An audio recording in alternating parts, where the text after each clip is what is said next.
राम की शक्ति पूजा सूर्यकांत त्रिपाठी निराला की एक विलक्षण लंबी कविता के रूप में हिंदी साहित्य में उपस्थित होती है। और इस कविता को जो भी विधिवत पढ़ लेता है, समझ लेता है, उसके मनोमस्तिष्क पर इस कविता का उद्देश्य अंकित हो जाता है। यह केवल भाषा की दृष्टि से नहीं, निराला की वास्तव में इस कविता में जो भाषा उभर कर आती है वह तो आधुनिक हिंदी कविता की एक संपत्ति है ही। अद्भुत संस्कृत निष्ठता के साथ शब्द चयन, बड़ा विलक्षण, बड़ा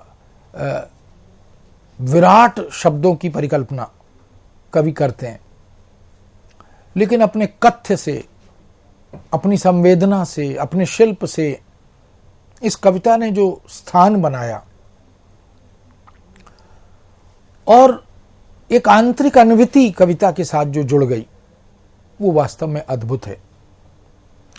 इसलिए जो राम का विराट व्यक्तित्व इस कविता के माध्यम से उभरता है, वैसा ही विराट व्यक्तित्व निराला का भी मनोमस्तिष्क में अंकित हो जाता है।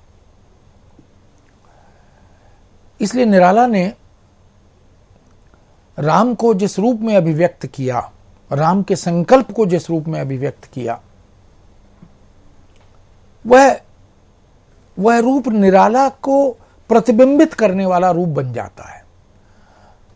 और जो विराट व्यक्तित्व उनकी बाह्य मुद्रा के साथ उभरता है, वो उनके मन के संकल्प को भी प्रकट करता है। दृढ़ जटा मुकुट ही विपर्यस्त प्रतिलट से खुल, फैला पृष्ठ पर, बाहुओं पर, वक्ष पर विपुल, उतरा ज्यों दुर्गम पर्वत पर, नैशांधकार चमकती दूर ताराएं, ज्यों हों कहीं पार। अब ये जो शब्द चयन है, सार्थकता है शब्दों की, और बखूबी उनको पिरोने की कला है, ये निराला के पास है।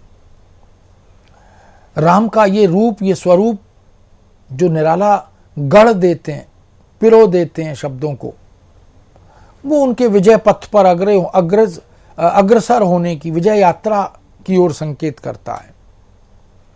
स्पष्ट लगता है कि राम अब मन से तैयार हो गए। इसलिए आराधन का दृढ़ आराधन से दो उत्तर। निराला कहते हैं कि आराधना का उत्तर आराधना से। अगर रावण तपस्वी बनकर तप कर रहा है और शक्ति को अपने पक्ष में कर रहे हैं, तो उसका उत्तर भी दृढ़ आराधन से राम देने को प्रस्तुत होते हैं। तुम करो विजय संयत प्राणों पर, रावण अशुद्ध होकर भी यदि कर सका त्रस्त, तो निश्चय तुम हो सिद्ध, करोगे उसे ध्वस्त। अगर रावण अशुद्ध होकर भी, अन्यायी होकर भी, पापी होकर भी ये तमाम शक्तियों को अपनी तरफ कर लेता है अपनी साधना से, तो राम के मन में ये बात, ये संकल्प आता है कि तुम तो सिद्ध कर ही सकते हो, क्योंकि तुम्हारे चित्त में, मन में सात्विकता है, शुद्धता है, पवित्रता है। तो जो राम की शक्ति पूजा का चिंतन है कवि का, निराला का, वह वास्तव में अद्भुत है। एक लंबी परंपरा आधुनिक कविता में भी, मध्यकालीन कविता में भी इस प्रकार के आख्यान परक काव्य प्रचुर मात्रा में लिखे गए हैं। राम की शक्ति पूजा भी एक आख्यान मूलक लंबी कविता बनकर हमारे सामने आती है। एक बहुत ही प्रसिद्ध कृतिवास जो बंगला की रचना है, रामायण की कथा के एक अंश को निराला चुन लेते हैं, कृतिवास कृत रामायण की, और उस अंश को आधार बनाकर इस कविता की संरचना तैयार करते हैं। इस कविता के माध्यम से जो रामायण का अनुवाद मात्र नहीं है, बल्कि एक ऐसी कालजयी रचना है, चिरंतन रचना है, जो हिंदी साहित्य को निराला की विशिष्ट प्रतिभा से प्राप्त होती है। वो अपने युग के, अपने समय के अनेक अनुत्तरित प्रश्नों से टकराती है और उन प्रश्नों के उत्तर खोजने के लिए पाठकों को प्रेरित करती है, बाध्य करती है, तैयार भी करती है। हम जानते हैं कि हर युग में, हर समय में ऐसे अनेक प्रश्न हम सबके मनोमस्तिष्क में उभरते हैं, जिनके उत्तर खोजने के लिए हम अपने को बहुत छटपटाहट के साथ, व्यवस्था के साथ देख पाते हैं। राम की शक्ति पूजा के जो राम हैं, वो भावनाओं का संयमन करते हैं, शुद्ध भावों का संयमन करते हैं, और फिर वो उनकी जो उत्कट अभिव्यक्ति है वह निशब्द रुदन के साथ प्रकट होती है। यानी जो रुदन है उनमें कोई ध्वनन नहीं होता। इसलिए राम की शक्ति पूजा निराला की एक विलक्षण परिकल्पना है। वो शक्ति काव्य का प्रतिमान बनकर हमारे सामने आती है। जैसे सरोज स्मृति शोक गीत का प्रतिमान बनती है, ऐसे ये शक्ति काव्य का प्रतिमान बनकर हमारे समक्ष आती है। विचलित होने का नहीं देखता मैं कारण। अब ये शक्ति का आह्वान जब राम करते हैं, जब अन्याय और शक्ति को एक साथ खड़ा पाते हैं, तो फिर उनके अंदर का, भीतर का जो संकल्पी मन है वही उत्तरित होता है। वह कहता है, विचलित होने का नहीं देखता मैं कारण, हे पुरुष सिंह तुम भी यह शक्ति करो धारण, आराधन का दृढ़ आराधन से दो उत्तर। अगर आराधना का प्रतिफल सामने दिखाई दे रहा है अन्याय के यहां, तो फिर दृढ़ आराधना से उसका उत्तर राम अपने को देने के लिए तैयार करते हैं। तुम बरो विजय संयत प्राणों से प्राणों पर, रावण अशुद्ध होकर भी यदि कर सका त्रस्त, तो निश्चित तुम हो सिद्ध करोगे उसे ध्वस्त। शक्ति की करो मौलिक कल्पना, करो पूजन छोड़ दो समर, जब तक ना सिद्धि हो रघुनंदन। जब तक उद्देश्य की प्राप्ति ना हो जाए, लक्ष्य सिद्ध ना हो जाए, तब तक निराला का मन उन्हें शक्ति की मौलिक कल्पना की प्रेरणा देता है। और वही मौलिक प्रेरणा है कि निराला जब 108 पुष्प की यज्ञमाला पूरी नहीं कर पाते और शक्ति अंतिम एक पुष्प को वहां से उठा लेती हैं, दृग बंद हैं राम के पूजा में, उपासना में, साधना में, तब राम को अनायास स्मरण हो आता है कि माता उन्हें राजीव लोचन कहा करती थी। तो कमल का एक पुष्प यदि 108 की माला पूरी करने में सक्षम नहीं हो पाया, एक पुष्प गायब हो गया वहां से, तो अपनी धनुष बाण से वो राजीव रूपी, कमल रूपी नेत्र निकालने को प्रस्तुत हो जाते हैं। ये शक्ति की मौलिक कल्पना है कि यज्ञ अधूरा नहीं रहने दूंगा, और यज्ञ पूरा न हो इसके हर प्रयत्न को, जो कि रावण द्वारा किया जाता है, राम विफल कर देते हैं। यही है सिद्धि तक पहुंचने का संकल्प। इसीलिए स्वतंत्रता का आह्वान भी इस कविता के साथ जुड़ा हुआ है। ये उस दौर की कविता है जब हम आजादी के लिए संघर्ष कर रहे हैं, क्योंकि छायावाद का जो समय है वो 1936 तक का लगभग समय दिखाई देता है, 20 से 36, 37, 38। निराला प्रगतिवादी कवि बनकर बाद में भी हमारे बीच रहते हैं, लेकिन ये जो छायावादी चेतना है वह स्वातंत्र चेतना से जुड़ी हुई कविताओं की चेतना भी है। चाहे वो महादेवी की दीप मेरे जल अकंपित, ये जो दीप है ये देशभक्ति का, राष्ट्रभक्ति का, मातृभूमि की वंदना का दीप है, उसे अकंपित जलाना चाहती हैं। चाहे पंत की कविता देखें या प्रसाद की हिमाद्रि तुंग श्रृंग से प्रबुद्ध शुद्ध भारती, स्वयं प्रभा समुज्ज्वला स्वतंत्रता पुकारती, ये जो तमाम तरह के बिंदु हैं ये इस बात की ओर इंगित करते हैं। इसलिए ये स्वतंत्रता के आह्वान का काव्य भी है राम की शक्ति पूजा। और यही कारण है कि जनरंजन चरण कमल तल धन्य सिंह गर्जित, ये जो भाषा है, ये जो बिंबात्मकता है, ये जो चित्रात्मकता है, ये निराला संदर्भ सापेक्ष, विषय सापेक्ष परिकल्पना करते चलते हैं। साधना का उत्तर कठोर साधना से देना चाहते हैं और यही संभव भी है, अन्यथा तो यह मन हार जाएगा। यह सफलता सूत्र राम की शक्ति पूजा के माध्यम से निराला ने हम सब के समक्ष प्रस्तुत किया, हमें प्रेरित भी किया।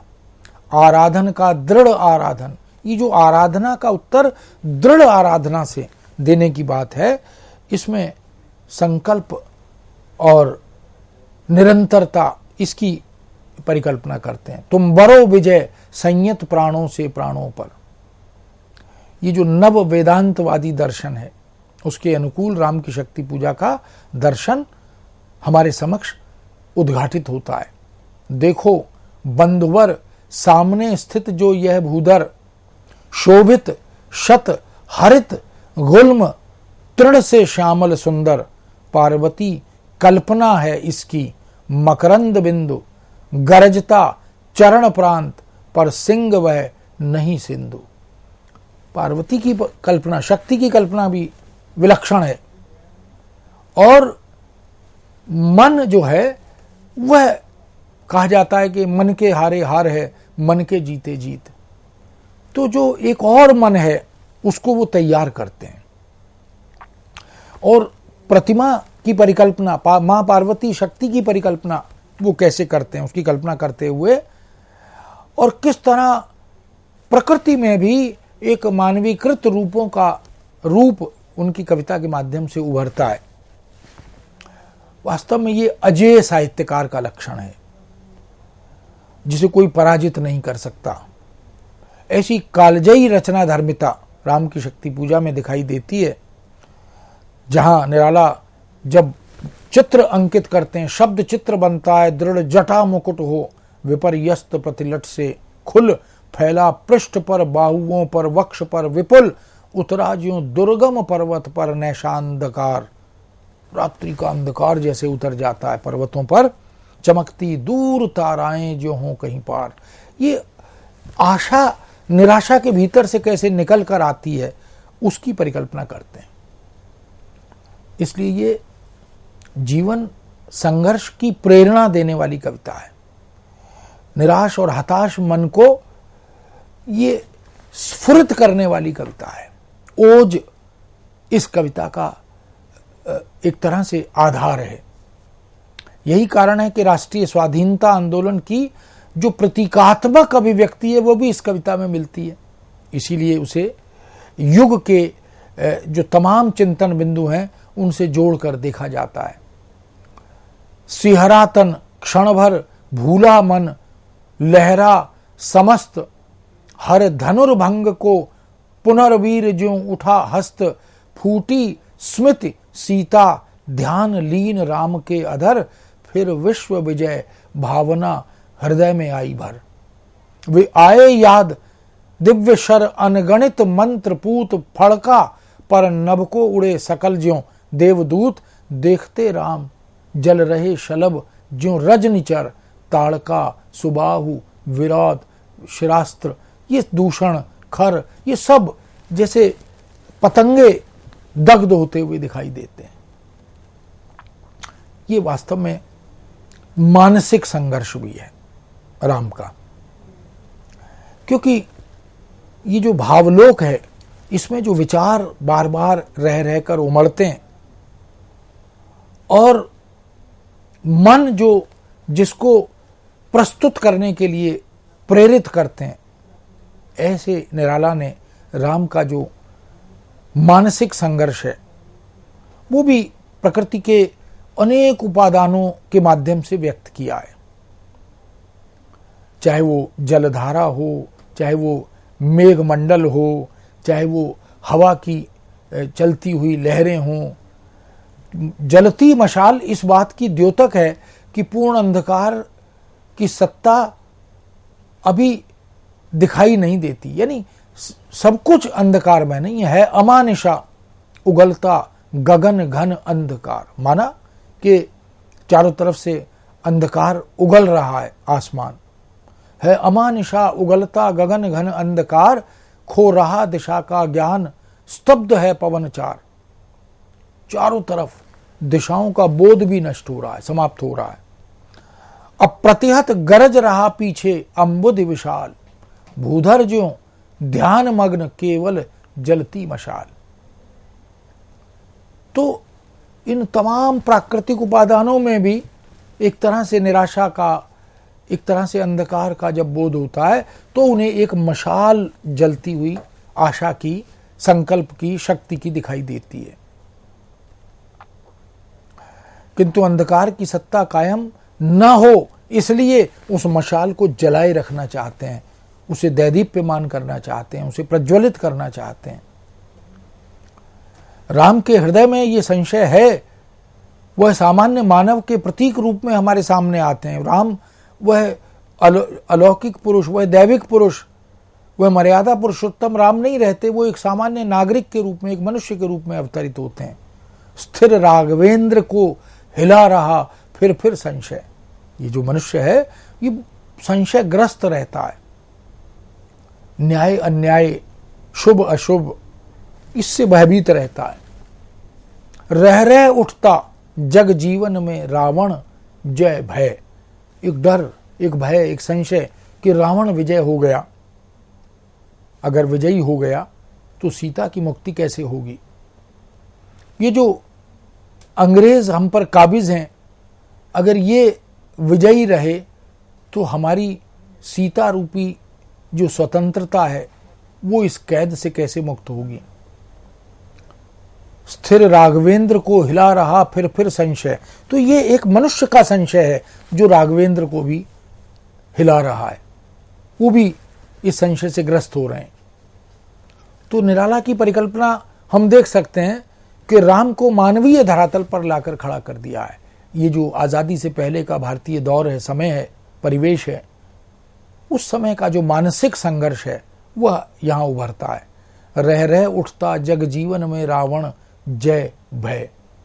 इसलिए सीता की जो स्मृति है, सीता स्वतंत्रता का प्रतीक बनकर भी हमारे सामने आती है। सीता कैद है, जैसे हमारी देश की आज़ादी कैद है। सीता की स्मृतियां ही राम के निराश मन में आशा की किरण के रूप में उभरती हैं।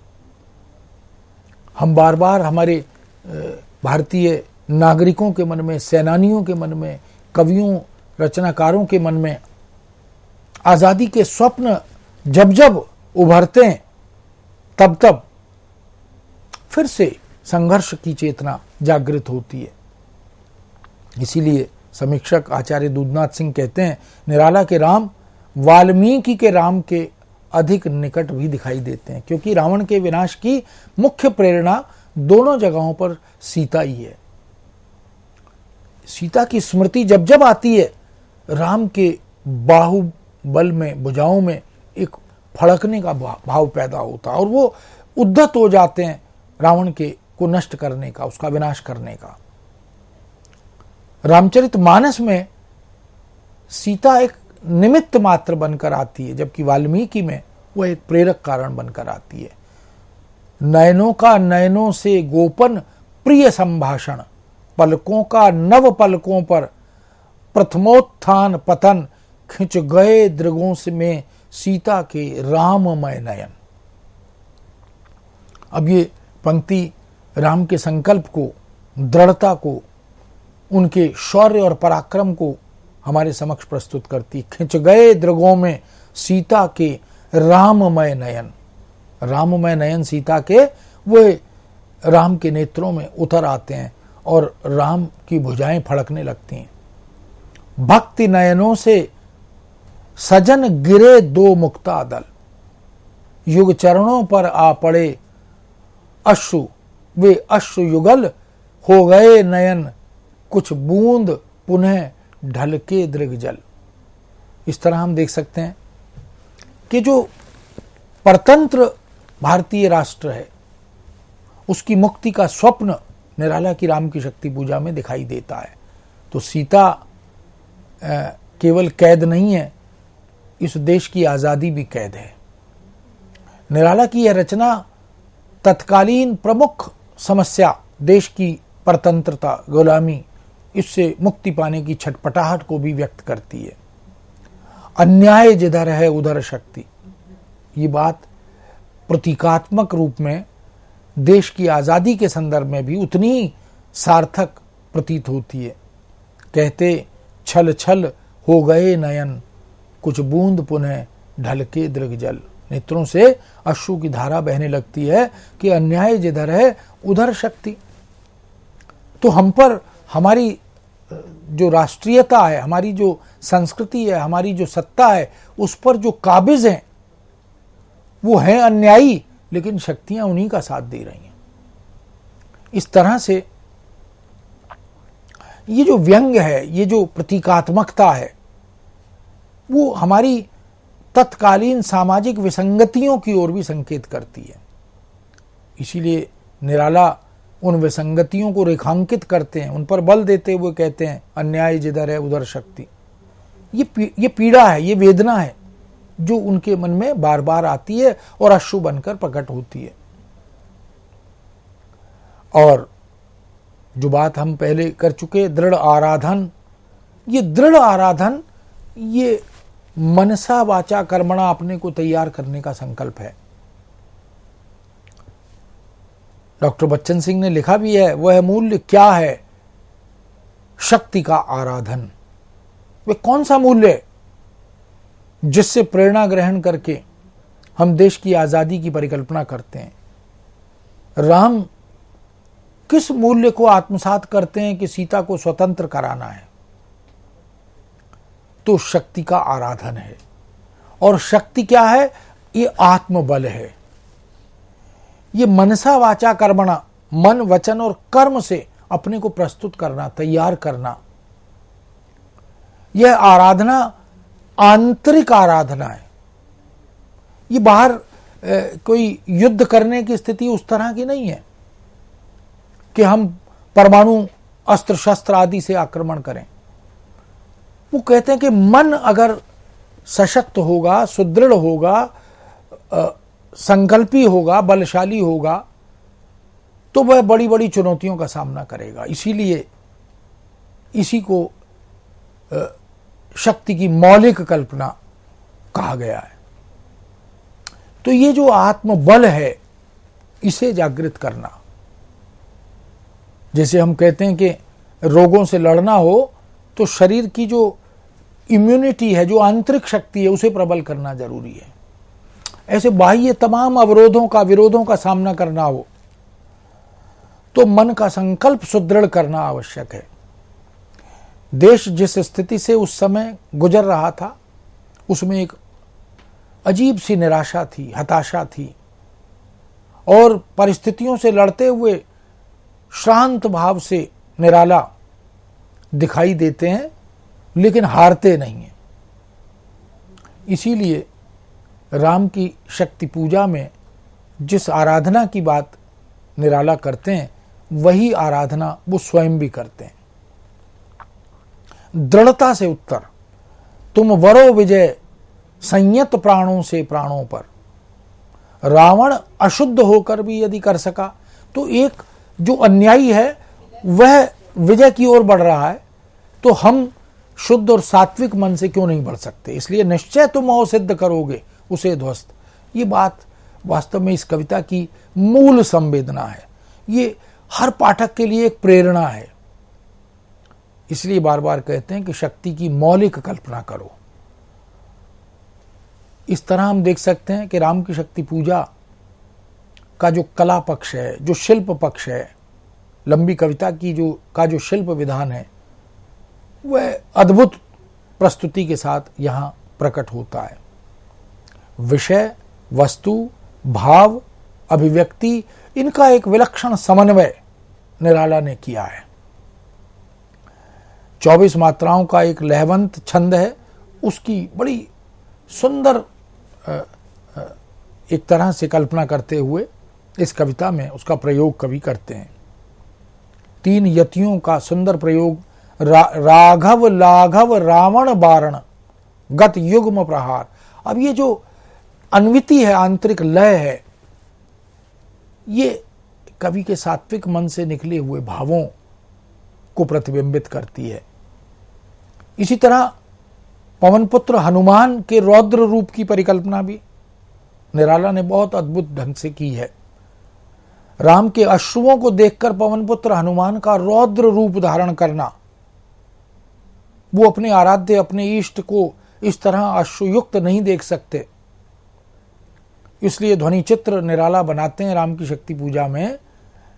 शत पूर्णावर्त तरंग भंग उठते पहाड़, तल राशि राशि जल पर चढ़ता खाता पछा, तोड़ता बंद प्रतिसंग धरा हो स्फीत वक्ष, दिग्विजय अर्थ प्रतिपल समर्थ बढ़ता समक्ष, शतवायु वेग बल हुआ अतल में देश भाव, जल राशि विपुल पथ मिला अनिल से महाराव।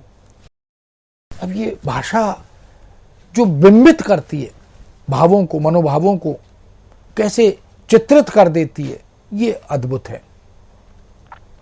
प्रकृति के तमाम उपादानों का मानवीकरण की दृष्टि से रचनात्मक उपयोग, वह भी निराला की इस कविता में हम देख सकते हैं। देखो बंधुवर सामने स्थित जो यह भूधर, शोभित शत हरित गुत्थ तृण से श्यामल सुंदर, पार्वती कल्पना इसकी है मकरंद बिंदु। पर्वत में कल्पना करते हैं, गरजता चरण प्रांतर पर सिंह वह नहीं सिंधु। तो इस तरह के तमाम शब्द चयन की बात हो, शिल्प विधान की बात हो,